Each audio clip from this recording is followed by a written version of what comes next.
నమస్కారం VST news కి స్వాగతం. నా పేరు నాగిని. ముందుగా బులెటిన్ హెడ్లైన్స్.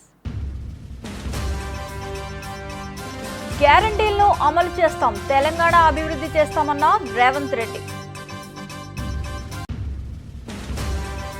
ఆత్మగౌరవానికి పట్టాభిషేకం జరిగి దశాబ్ద కాలం పూర్తయిందని తెలంగాణ ఆవిర్భావ దినోత్సవ వేడుకల్లో రేవంత్ రెడ్డి. ఎన్నికల్లో డ్రామాలు ఆడటంలో టీడీపీ అధినేత చంద్రబాబు సిద్ధహస్తుడు, జాగ్రత్త సజ్జల. కౌంటింగ్ రోజున అల్లరి మూకలు రెచ్చగొడతారు, సమన్వయం పాటించాలని నాదెళ్ల పిలుపు. తెలంగాణ అభివృద్ధి లక్ష్యంగా కాంగ్రెస్ పనిచేస్తుందని సీఎం రేవంత్ రెడ్డి నేతృత్వంలో గ్యారంటీలను అమలు చేస్తామని సోనియా గాంధీ పేర్కొన్నారు. రాష్ట్ర ప్రజలకు తెలంగాణ ఆవిర్భావ దినోత్సవ శుభాకాంక్షలు తెలిపారు. ఈ మేరకు యూపీఏ చైర్పర్సన్, కాంగ్రెస్ పార్టీ మాజీ అధ్యక్షురాలు సోనియా గాంధీ తెలంగాణ ప్రజలకు వీడియో సందేశం పంపారు. ఈ వీడియోను రాష్ట్ర ప్రభుత్వం ఆవిర్భావ దినోత్సవ వేడుకల్లో ప్రదర్శించారు. వాస్తవానికి రాష్ట్ర ప్రభుత్వం నిర్వహిస్తున్న ఈ వేడుకల్లో సోనియా గాంధీ పాల్గొనాల్సి ఉంది. సీఎం రేవంత్ రెడ్డి స్వయంగా ఢిల్లీకి వెళ్లి సోనియాను ఆహ్వానించారు. ఈ ఆహ్వానాన్ని మన్నించిన సోనియా తర్వాత వైద్యుల సూచనతో హైదరాబాద్ ప్రయాణం రద్దు చేసుకున్నారు. ఈ నేపథ్యంలోనే రాష్ట్ర ప్రజలను ఉద్దేశించి ఓ వీడియో సందేశం రిలీజ్ చేశారు. तेलंगाना के मेरे भाइयों और बहनों को नमस्कारम। आज तेलंगाना स्थापना दिवस के इस महत्वपूर्ण अवसर पर मैं अपने संदेश की शुरुआत माँ तेलंगाना के उन अनगिनत शहीदों को श्रद्धांजलि अर्पित करते हुए करना चाहती हूँ, जो इस महान राज्य के निर्माण के लिए शहीद हुए। मैंने 2004 में करीमनगर में तेलंगाना के लोगों से वादा किया था कि कांग्रेस पार्टी उनके अलग राज्य के सपने को पूरा करेगी। इस बयान के बाद मेरी अपनी पार्टी के अंदर भी असहमति हुई। 4 కోట్ల ప్రజల హృదయాలు ఆనందంతో ఉప్పొంగే పర్వదినమీదని సీఎం రేవంత్ రెడ్డి అన్నారు. తెలంగాణ అస్తిత్వానికి, ఆత్మగౌరవానికి పట్టాభిషేకం జరిగి దశాబ్ద కాలం పూర్తయిందని చెప్పారు. రాష్ట్ర సాధన కోసం ప్రాణాలు అర్పించిన అమరులకు ఈ సందర్భంగా నివాళులు అర్పించారు. పరేడ్ గ్రౌండ్స్లో జరిగిన తెలంగాణ ఆవిర్భావ దశాబ్ది ఉత్సవాల్లో పాల్గొన్న ముఖ్యమంత్రి రేవంత్ రెడ్డి జాతీయ జెండాను ఆవిష్కరించారు. అనంతరం మాట్లాడుతూ స్వేచ్ఛ తెలంగాణ జీవన శైలిలో భాగం, బానిసత్వాన్ని తెలంగాణ భరించదు, ప్రేమను పంచడం, పెత్తనాన్ని ప్రశ్నించడం మన తత్వం. ఆకలినైనా భరిస్తాం గానీ స్వేచ్ఛను హరిస్తే సహించం. సంక్షేమం ముసుగులో ప్రజాస్వామ్యాన్ని చెరబెట్టాలని చూస్తే తెలంగాణ భరించదని ముఖ్యమంత్రి రేవంత్ రెడ్డి అన్నారు. ప్రజలకు తెలంగాణ ఆవిర్భావ దినోత్సవ శుభాకాంక్షలు. స్వేచ్ఛ తెలంగాణ జీవన శైలిలో భాగం, బానిసత్వాన్ని తెలంగాణ భరించదు, ప్రేమను పంచడం, పెత్తనాన్ని ప్రశ్నించడం మన తత్వం. ఆకలినైనా భరిస్తాం కానీ స్వేచ్ఛను హరిస్తే సహించం. దాశరథి చెప్పినట్టు తెలంగాణ అమాయకపు నెరజానే కానీ అన్యాయం జరిగితే తిరగబడే నైజం కూడా మనలో ఉంది. సంక్షేమం ముసుగులో ప్రజాస్వామ్యాన్ని చెరబట్టాలని చూస్తే తెలంగాణ భరించదు. ప్రాంతేతరుడు ద్రోహం చేస్తే పొలిమేరల వరకు తరిమి కొడతాం. ప్రాంతం వాడే ద్రోహం చేస్తే ప్రాణాలతోనే పాతి పెడతాం అన్న కవి కాళోజీ మాటలు అక్షర సత్యాలు. మిత్రులారా, డిసెంబర్ 7, 2023న ప్రారంభమైన ప్రజాపాలనలో స్వేచ్ఛ పునరుద్ధరణకు మొదటి ప్రాధాన్యత ఇచ్చాం. ముళ్ళ కంచెలు, ఇనుప గోడలు తొలగించాం.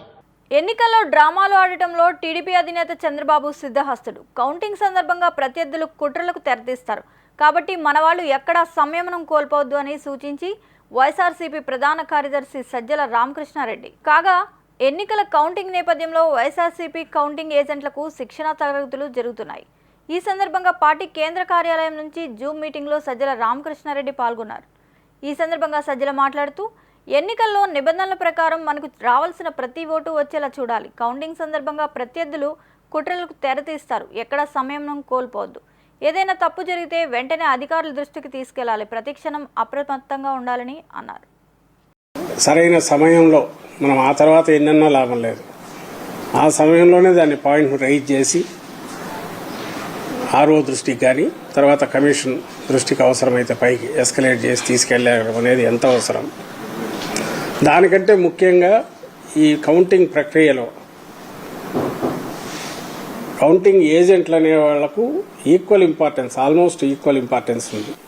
ఎవరి బాధ్యత వాళ్ళు సక్రమంగా నిర్వర్తిస్తే ఫలితాలు అనేవి కరెక్ట్గా బయటకు వస్తాయి. ఇది దాని స్పిరిట్. ఏదైతే ప్రజాస్వామ్యంలో మనం ఎక్స్పెక్ట్ చేసే ఇది రిజల్ట్ అనేవి జెన్యూన్ ప్రజల ఆకాంక్షలను ప్రతిబింబిస్తాయి. ప్రజలు ఏమి ఓటు చేశారో, ఎవరికి బ్లెస్సింగ్స్ ఇచ్చారో అవే బయటకు వచ్చే అవకాశం ఉంటుంది.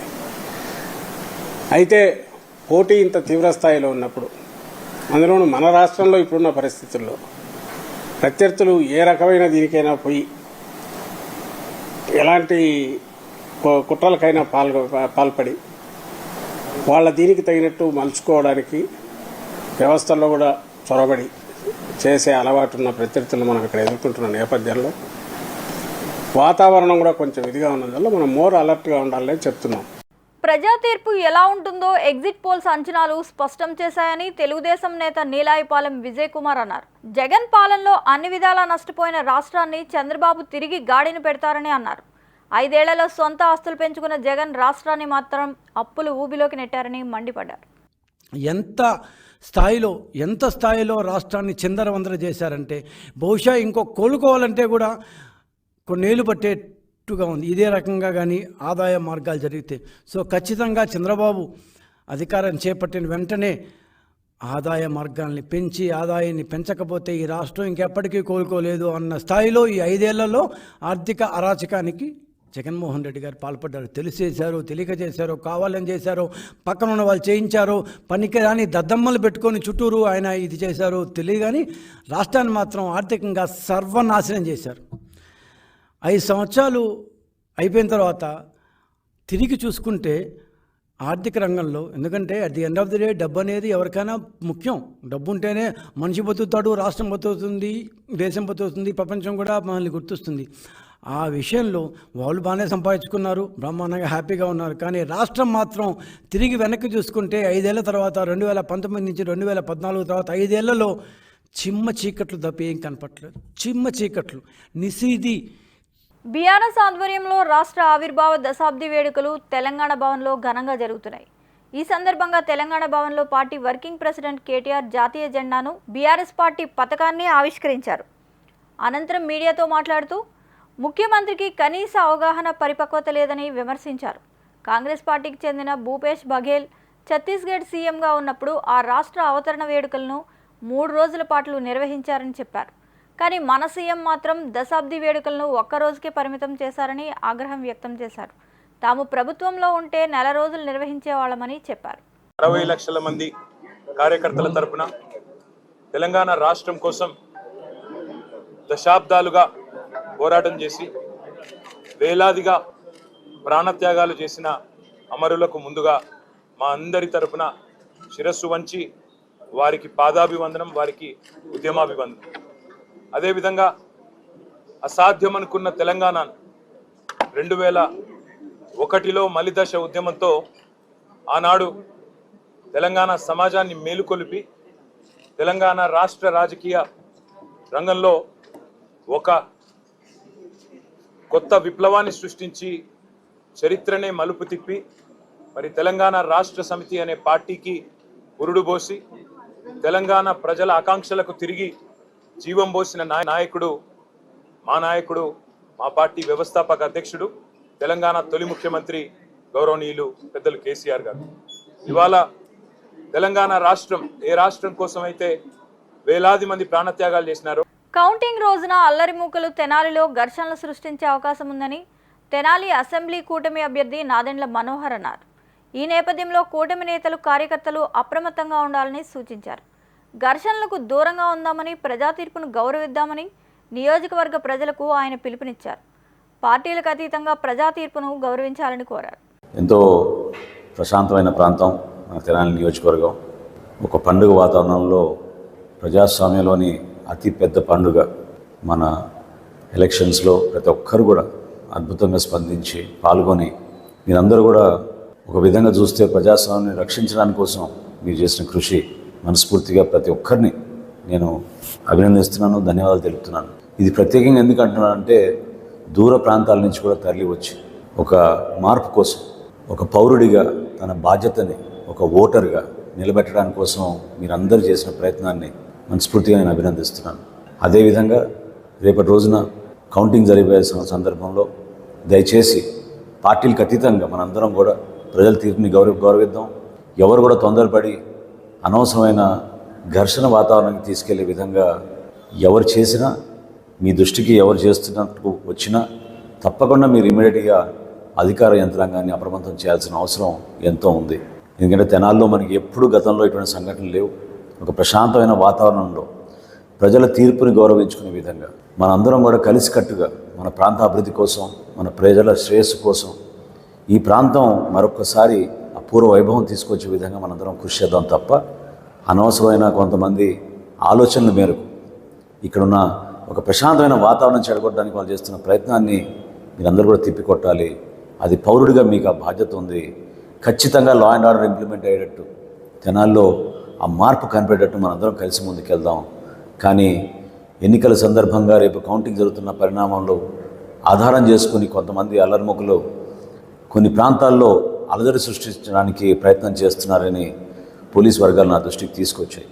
కాబట్టి దయచేసి మనందరం కూడా ఒక బాధ్యతగా ఒక మంచి వాతావరణం మనం నెలకొల్పే విధంగా మన ప్రాంతాన్ని మనం గౌరవించుకుని ప్రజల తీర్పుని మనం శిరస్సు వహించి ఆశీర్వాదంగా తీసుకుని ముందుకెళ్లే విధంగా నిలబడదాం. ముఖ్యమంత్రి వైఎస్ జగన్మోహన్ రెడ్డిపై రాయితో దాడి చేసిన అభియోగంపై పోలీసులు అరెస్ట్ చేసిన వేముల సతీష్ను నెల్లూరు సెంట్రల్ జైలు నుంచి ఆదివారం విడుదల చేశారు. కోర్టు ఆదేశాల మేరకు ఆయన న్యాయవాదులు సతీష్కు రెగ్యులర్ బెయిల్ వచ్చిన విషయాన్ని జైలు అధికారుల దృష్టికి తీసుకువెళ్లి ఇప్పటికే అందుకు సంబంధించిన పత్రాలను సమర్పించారు. వాటిని పరిశీలించిన జైలు అధికారులు వేముల సతీష్ను విడుదల చేశారు. ఈ కేసులో వాళ్ళు హైకోర్టుకి క్యాన్సిలేషన్కి వెళ్ళారు. కానీ అదృష్టం బాగుండి అక్కడ హౌస్ మోషన్ కూడా డిస్మిస్ అయింది. మరి లంచ్ మోషన్ చేశారు, అది కూడా డిస్మిస్ అయింది. మరి 445 పిటిషన్ వేసిన సిఆర్బిసి కింద వాళ్ళు జామీన్గా ఉన్న తల్లిదండ్రులు కూడా వాళ్ళు చాలా అడ్డుకున్నారు. దాని మీద 4 దినాలు వాదన ప్రతివాదన అయింది. ఒక జామీన్ మీదనే వాదన ప్రతివాదన అయిందంటే వాళ్ళు ఎంత ఈ కేసులో ఒత్తిడి తీసుకువచ్చారో మీరు అనుకోండి. దీన్ని కూడా కోడికత్తి 2 చేయాలని వాళ్ళు ప్లాన్ చేశారు. కానీ అదృష్టం బాగుండి ఈ కోడికత్తి కేసు లాగా కాకుండా ఈ గుల్కరాయ్ కేసులా సతీష్ అయిన అబ్బాయి ఈరోజు నెల్లూరు జైలు నుంచి విడుదల అవుతున్నారు. చాలా సంతోషంగా ఉంది. ఈ కేసులో పోలీస్ దగ్గర ఏ ఆధారాలు లేవు. నేను కోర్టుకి వాదించి చెప్పింది ఒకటే, వాళ్ళ దగ్గర ఉన్న ఆధారాలు ఏముండే confession statement of the accused ఉంది. తను ఓన్ స్టేట్మెంట్ బేస్ చేసి మీరు అసలు ఏ పర్సన్ కూడా జైల్లో పెట్టరాదు. అది కాన్స్టిట్యూషన్లో 20 క్లాస్ 3కి వైలేషన్ ఉంది. ఓన్ స్టేట్మెంట్ బేస్ మీద మీరు అక్యూజేషన్ చేయరాదని నేను కోర్టుకి నమ్మించేసి కన్విన్స్ చేసి ఆ అబ్బాయి ఉన్న ముద్దాయిగా ఉన్న అబ్బాయిని ఈరోజు నెల్లూరు జైలు నుంచి విడుదల చేస్తున్నారు. 4న విడుదలయ్యే ఎన్నికల ఫలితాల్లో మరోసారి వైసీపీ ప్రభుత్వం గెలవబోతోందని కర్నూలు ఎమ్మెల్యే హఫీజ్ ఖాన్ అన్నారు.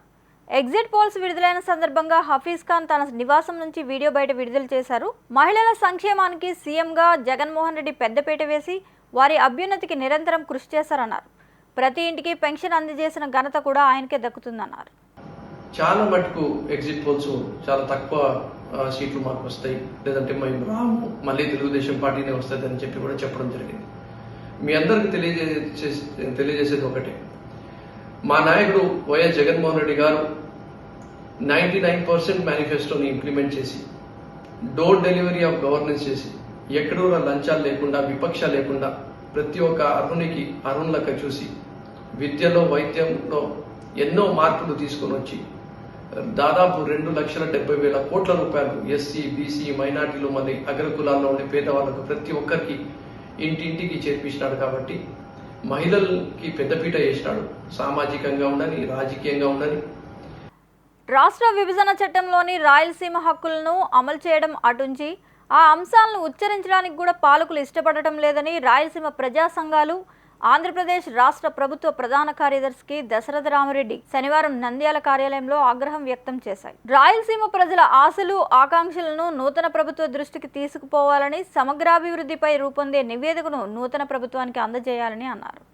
ఆంధ్ర రాష్ట్రం ఏర్పడిన నాటి నుండి శ్రీబాగ్ గోడంబడిక హక్కుల సాధనలో అనేక ఒడిదుడుకులోనే వచ్చినట్టుగానే వచ్చి హక్కులు పోతూ వచ్చాయి. అయితే 2018 నుండి శ్రీబాగ్ ఉడంబడికను అమలు చేయాలని చెప్పి రాయలసీమ సాగునీటి సాధన సమితి ప్రజా సంఘాలు పెద్ద ఎత్తున ఉద్యమం చేసిన నేపథ్యంలో వైసీపీ ప్రభుత్వం అధికారంలోకి రాగానే శ్రీబాగ్ ఉడంబడికని గౌరవిస్తున్నామని చెప్పి న్యాయ రాజధానిని కర్నూలులో పెడతాం, న్యాయ రాజధానికి సంబంధించిన అన్ని కార్యాలయాలు కర్నూలులో పెడతాం, రాయలసీమ మిటిగేషన్ ప్రోగ్రామ్ కింద పెద్ద ఎత్తున ఇరిగేషన్ ప్రాజెక్టులు తీసుకొస్తామని చెప్పిన హామీలు ఇచ్చారు. అదేవిధంగానే పాలనా వికేంద్రీకరణ, అభివృద్ధి వికేంద్రీకరణ అంటూ పెద్ద పెద్ద కార్యక్రమాలు కూడా కర్నూలు కేంద్రంగా జరిపారు. గత సంవత్సరం శ్రీబాగ్ ఉడంబడిక జరిగిన నవంబర్ 16వ తారీఖున వైసీపీ పార్టీ ఊరు వాడవాడన కూడా శ్రీబాగ్ ఉడంబడిక కార్యక్రమాలు నిర్వహించింది. అయితే ఈ ఒక్క సంవత్సర కాలంలో శ్రీబాగ్ ఉడంబడికలో ఉన్న అంశాలను అమలుపరచకపోగా వాటన్నిటిని కూడా వాళ్ళ యొక్క రాజకీయ లబ్ధి కోసం, తమ ఆర్థిక రాజకీయ రాజ్యాన్ని అమరావతిలో సాధించుకోవడం కోసం కృష్ణానది యాజమాన్య బోర్డును, ఎలక్ట్రిసిటీ రెగ్యులేటరీ బోర్డు కార్యాలయాన్ని కూడా విశాఖపట్నంలో పెట్టడము, రాయలసీమ మిటిగేషన్ ప్రాజెక్టును అంతా కూడా ఒక పైసా ఖర్చు పెట్టకుండా పక్కన పెట్టడము, నిర్మాణంలో 40 ఏళ్ళ నుండి నిర్మాణంలో ప్రాజెక్టులు పూర్తి కావాల్సిన ప్రాజెక్టులను కూడా జీవో నెంబర్ 365 ఇచ్చి 5 సంవత్సరాల వరకు ప్రాజెక్టులు తీసుకురాకుండా మూసివేయడము, వరదల్లో కొట్టుకుపోయిన అన్నమయ్య లాంటి ప్రాజెక్టు గురించి పట్టించుకోకపోవడము, ఒక చిన్న బుర్రబడి 83 లక్షలు ఖర్చు పెట్టాల్సిన అలగనూరు రిజర్వాయర్ లాంటి ప్రాజెక్టును కట్టించుకోవడం వల్ల వేలాది కోట్ల రూపాయలు రైతులు 5 సంవత్సరాల నుండి నష్టాన్ని అనుభవిస్తున్న పరిస్థితులు ఒకవైపు అయితే, ఈ రోజు అక్టోబర్ 6వ తారీఖున కేంద్ర ప్రభుత్వము రాయలసీమకు తరతరాలుగా ఉన్న నీటి హక్కుల్లో కోత విధిస్తూ ఆ నీటిని తెలంగాణ కోసం కేటాయించడానికి ఒక జీవోను తీసుకొస్తే ఆ జీవోను కూడా అడ్డకించకుండా మౌనంగా ఉంటూ తన రాజకీయ ప్రయోజనాల కోసం రాయలసీమను కూడా పణంగా పెట్టడం చాలా దుర్మార్గమైన చర్య.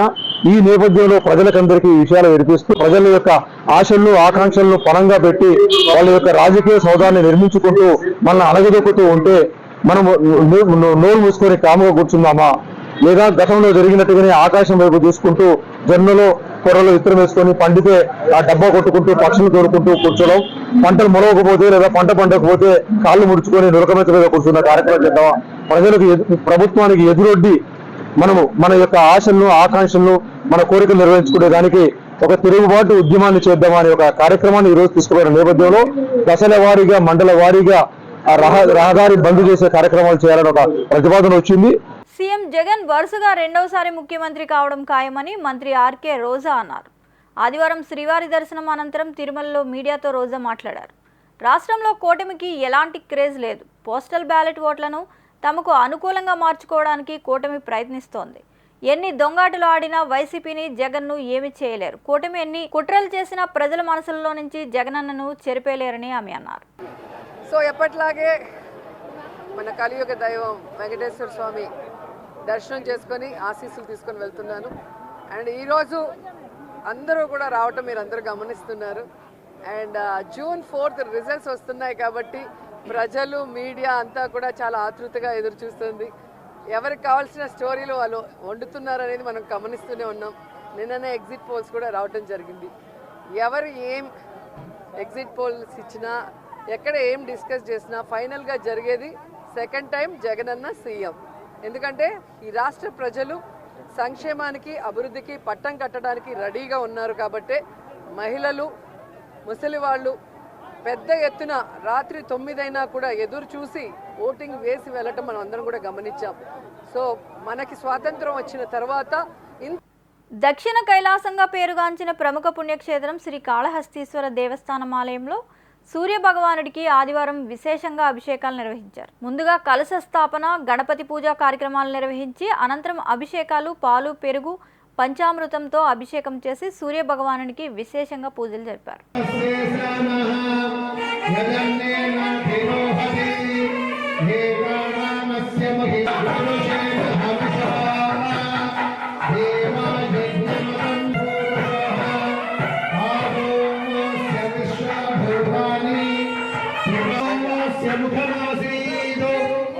జూన్ 4న ప్రియదర్శిని ఇంజనీరింగ్ కళాశాలలో జరగనున్న ఎన్నికల కౌంటింగ్ సందర్భంగా ఉమేష్ చంద్ర కాన్ఫరెన్స్ హాల్ నందు టౌన్ రూరల్ ఏజెంట్లతో జిల్లా ఎస్పీ ఆరిఫ్ హఫీజ్ ఆదివారం సమావేశం నిర్వహించారు. ఈ సందర్భంగా ఆయన మాట్లాడుతూ కౌంటింగ్ కేంద్రంలో ఏజెంట్లు వ్యవహరించవలసిన తీరు, ఎన్నికల నిబంధనలను వారికి వివరించారు. ఈ కార్యక్రమంలో టీడీపీ నేత కోటంరెడ్డి శ్రీనివాసులరెడ్డి, దాట్ల చక్రవర్ధన్ రెడ్డి పాల్గొన్నారు.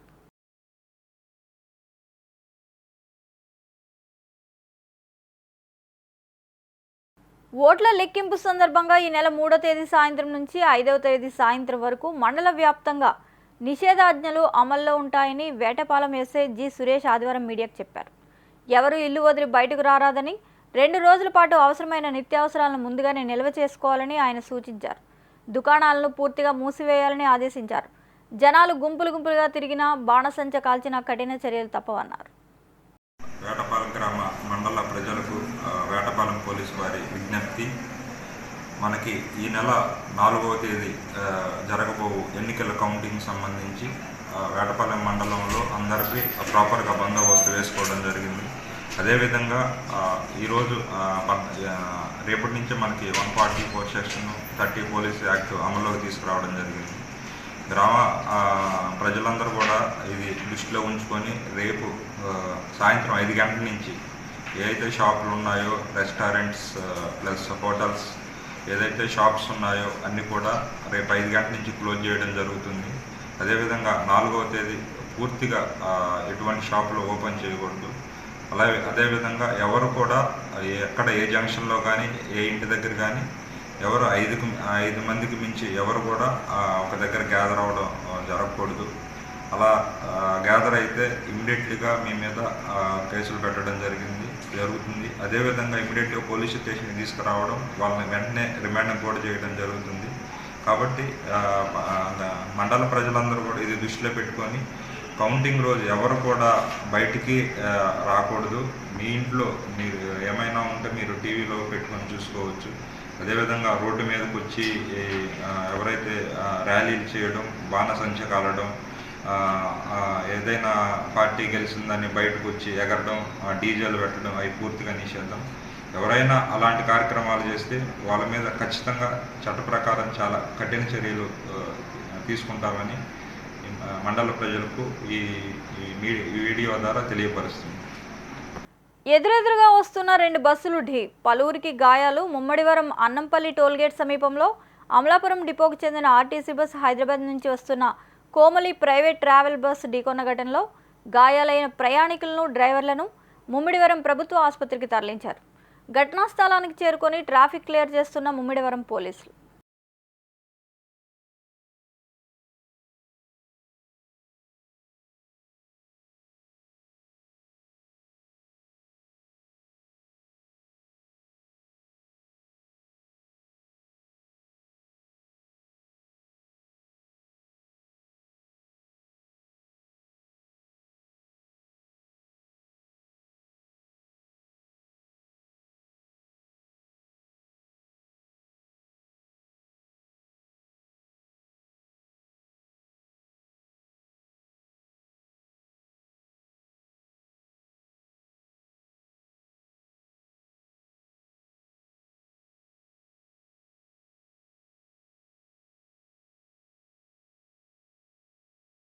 కనుమరుగైపోతున్న కాంగ్రెస్కి వైఎస్ షర్మిల ఊపిరిపోసింది. ఈ ఎన్నికల్లో దాదాపు అన్ని చోట్ల తన అభ్యర్థులను పోటీకి దింపింది. కాంగ్రెస్కి పూర్వ వైభవం కనపడింది.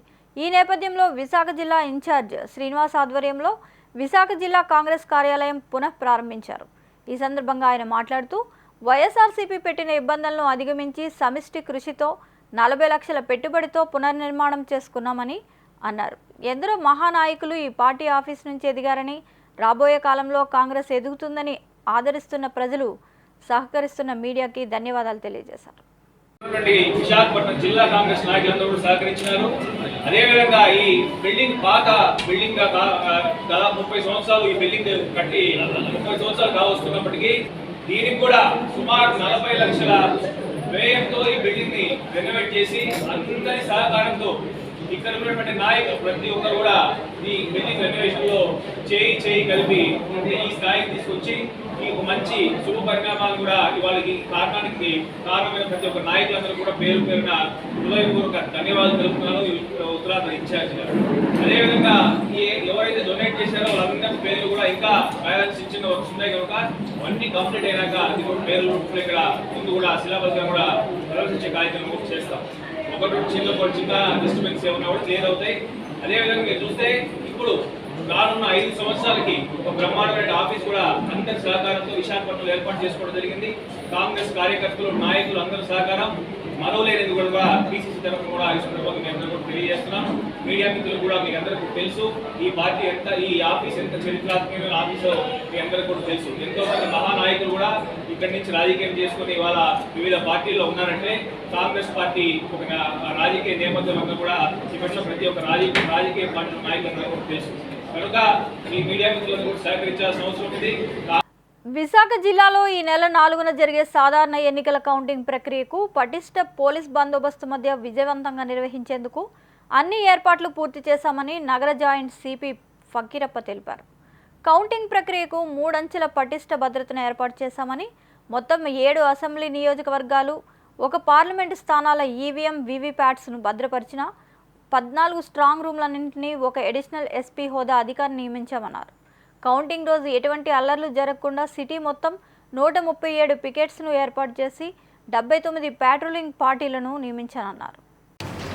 మనకి ఈ కౌంటింగ్ నిమిత్తం వచ్చేటటువంటి అధికారులు, ప్రెస్ అండ్ మీడియా, ఏజెంట్లు,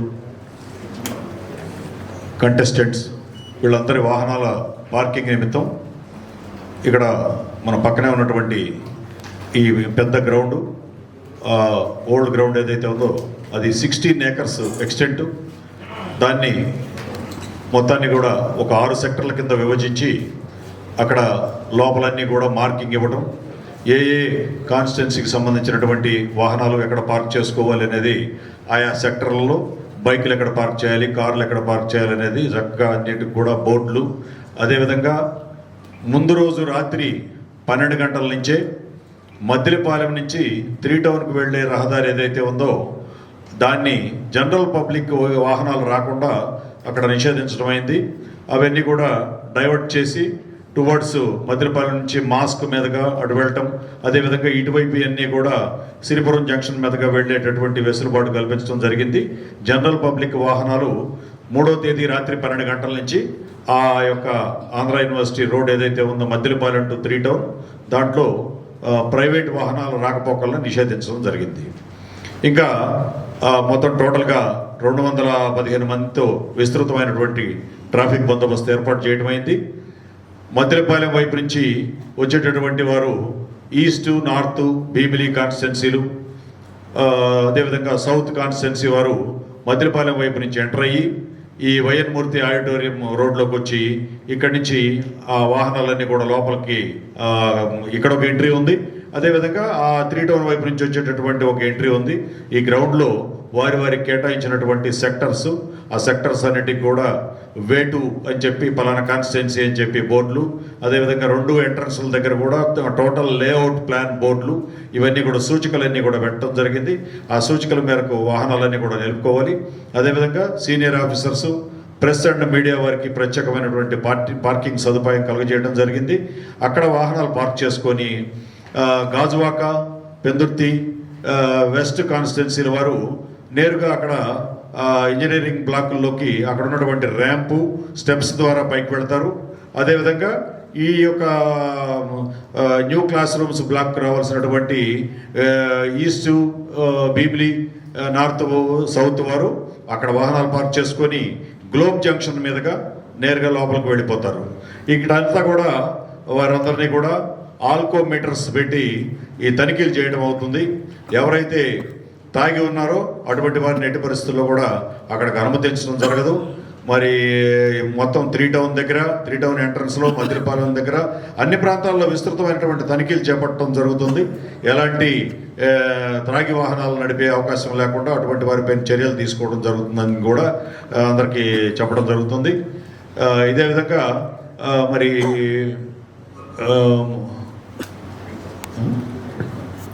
మరిన్ని అప్డేట్స్ కోసం please subscribe our channel VST news.